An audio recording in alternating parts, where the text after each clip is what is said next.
We've all felt like there is something we're good at doing before, right? Maybe you can think that you are the best person to solve problems when everyone is in a tricky situation.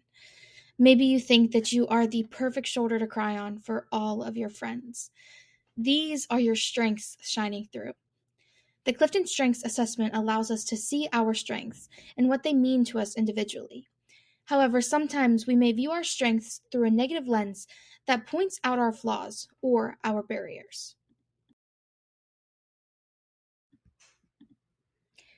Digging deeper into what our strengths are can help us identify the barrier labels and find effective ways to break them down. Let's look at my very own strengths and barrier labels to get an idea of what some may be. My top 5 Clifton strengths are strategic, responsibility, discipline, focus, and competition.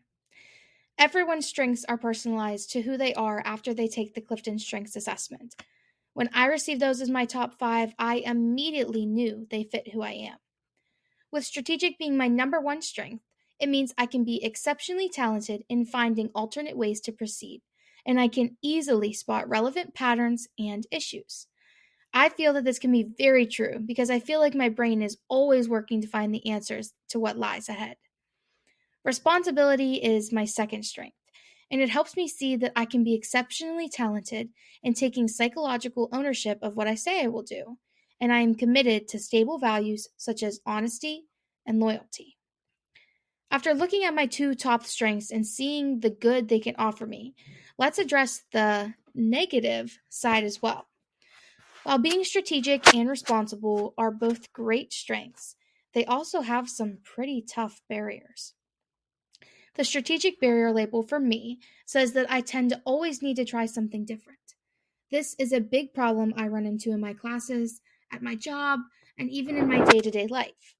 After identifying this barrier, though, I have realized that in order to move past it, the first step was recognizing it and being cognizant that it can be an issue for me. On the same note, my responsibility barrier label keeps me from being able to say no or let go of things. This is the one I struggle with the most. However, after realizing that this was an issue I was facing, I started to take note of the times I should have turned to someone or something, but didn't. Doing this helped me realize that having less on my plate gives me the capability to pursue something to the best of my abilities. Your barrier labels do not have to define who you are. I hope that describing some of my own personal interactions with the Clifton Strengths Assessment and barrier labels can help you feel inclined to investigate your own.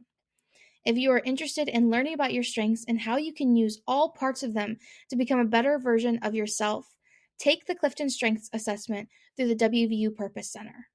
After doing that and assessing your own strengths, you can schedule a one on one coaching session with the new WVU Purpose Center at purpose.wvu.edu.